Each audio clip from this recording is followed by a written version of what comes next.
Ok. C'est pas la bandit d'honneur, c'est une histoire personnelle. Oui, c'est une histoire de famille racontée par mon grand-père que j'ai enregistrée et à partir duquel j'ai fait les images. C'est difficile de partir d'histoires comme ça personnelles ou non? Au contraire, c'était un challenge qui t'intéressait? Au contraire, c'était assez facile parce que justement, j'avais l'impression d'aborder un sujet que les autres gens ne connaissaient pas du tout et qui a tout de suite intéressé mes professeurs, mon équipe pédagogique et plus tard le public. T'es venu avec quoi? Avec déjà des interviews, avec des coupures de journaux, je sais pas, enfin les choses. T'es venu avec quoi pour leur proposer le sujet? J'ai rassemblé des documents d'archives, de photos d'époque, ça se passe en Corse, donc des photos du début du siècle, des bribes de l'histoire que je savais déjà il me l'avait déjà raconté une fois, donc j'ai noté un peu, et quelques dessins, des esquisses, voilà. Est-ce que c'est difficile de créer une histoire qu'on a déjà donc entendue, qui est une histoire familiale, qui est importante, et je sais pas, on a un peu de stress de se dire je vais la prendre, je vais la mettre en image, c'est une histoire qui est orale depuis des années comme ça, et puis d'un seul coup, je vais en faire un film que tout le monde va pouvoir voir.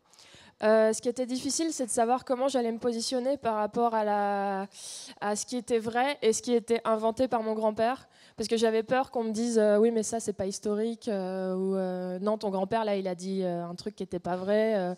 Et de savoir aussi si j'allais.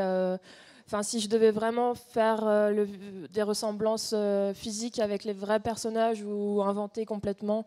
Mais à part ça, c'était assez facile et plutôt plaisant de partir de quelque chose justement qui avait été entendu et dit pendant des générations.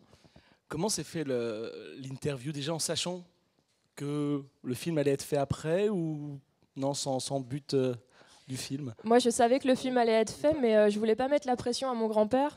Alors je lui ai juste dit, papy, j'ai envie que tu me racontes un peu ta vie. Et alors j'ai mis le micro et voilà. Et il a été très détendu. Et après, je lui ai dit, je vais faire un film avec ça. Voilà. Et ensuite, qu'est-ce qu'il a, sa réaction? Après, il a dû oublier. Et c'est que après que je lui ai apporté le film, et là, il a fait. Il était très content. Pourquoi le mélange d'archives et d'animation? À la base, voilà, c'est parce que j'avais j'avais un gros bagage de documents d'archives dans mes recherches graphiques. Et à certains moments, je me suis dit non, mais juste, c'est plus parlant de mettre une photo à ce moment-là que de faire un dessin, en fait.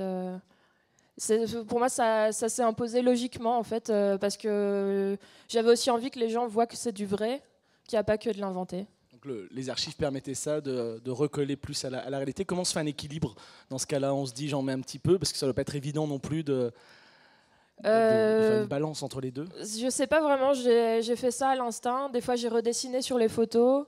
Des fois, je suis partie de photos que j'ai complètement redessinées, j'ai abandonné la photo. Ça s'est fait un peu naturellement, je sais pas vraiment dire.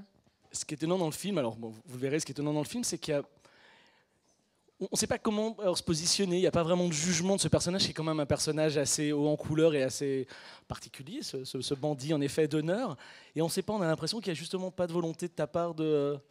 Ouais, j'ai retiré tout ce qui était jugement de mon grand-père parce que déjà, lui, il en avait pas, il n'avait pas envie de se positionner forcément parce que pour lui, c'était pas une histoire facile. Mais j'ai retiré tout ce qui était mauvais souvenirs et jugement de sa part parce que j'avais envie de rester le plus neutre possible dans cette histoire. Parce que c'est une histoire où les Corses, il y en a qui étaient pour et il y en a qui étaient contre. Et j'avais pas envie de remuer des choses de querelles. Toi, Voilà. t'as vécu en Corse ou tu as été souvent là-bas? J'ai été souvent là-bas, mais je n'ai jamais vécu. Encore. Et j'espère un jour. C'est vraiment comme ça? C'est Il y a vraiment ce jeu-là, vous n'avez pas vu, encore une fois pour ceux qui n'ont pas vu, il y a vraiment ce personnage comme ça qui... on ne va pas vous dire quand même, parce que pour ceux qui ne l'ont pas vu, mais qui d'un seul coup prend le maquis, on va dire, et est aidé par certains. Puis à un moment donné, il fait un truc, il vole de l'argent, et puis d'un seul coup, les gens se retournent aussi, une partie se retourne contre lui. Il y a toujours cette idée de bandit d'honneur en Corse, tu sais? Il n'y a plus de bandits d'honneur en Corse, mais il y a encore... c'est encore un sujet qui est des fois difficile à aborder parce que y a eu des meurtres et il y a eu des querelles. Et justement, moi, je craignais en commençant ce film de remuer des querelles anciennes et j'avais la trouille. Et en fait, c'est très bien passé au niveau du public corse. Mais oui, il y a toujours cet esprit-là, des fois, de problème.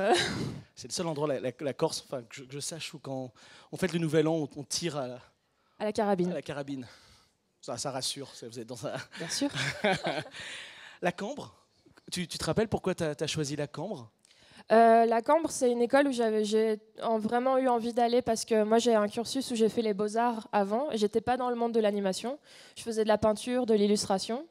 Et c'était pour moi l'école entre les beaux-arts et l'école technique d'animation qui pouvait... Je pense que j'avais pas le bagage pour rentrer vraiment en école d'animation très technique. Surtout, je voulais rentrer en master directement et pas recommencer tout le cursus.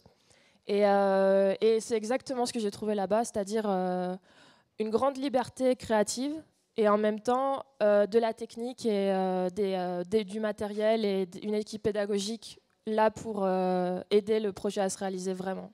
Il n'y a pas souvent des films très narratifs, on va dire, à la Cambre. Il y en a, bien évidemment, mais c'est plus des fois des expérimentations, ça part un peu dans tous les sens. Là, on a quelque chose qui est très, très structuré. Le scénario, tu l'as appris tout seul, on va dire, ou parce qu'il n'y a pas de cours de scénario à la Cambre? Il y a des cours de scénario. Moi, je ne les ai pas eus parce que je suis arrivée directement en 4e année. Je n'avais pas de cours vraiment voilà, comme ça.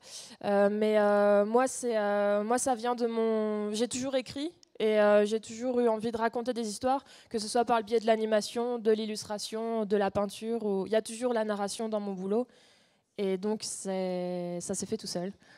Je me rends compte que le temps passe vite, en fait, il y a plus de monde. Qu'est-ce que tu fais maintenant? Donc après sortir de la Cambre, qu'est-ce qu'on fait? Alors, on fait des petits boulots, on bosse un peu sur des films, on crée un peu des nouveaux projets et on espère surtout rencontrer des gens qui voudraient bien financer un nouveau projet. Voilà.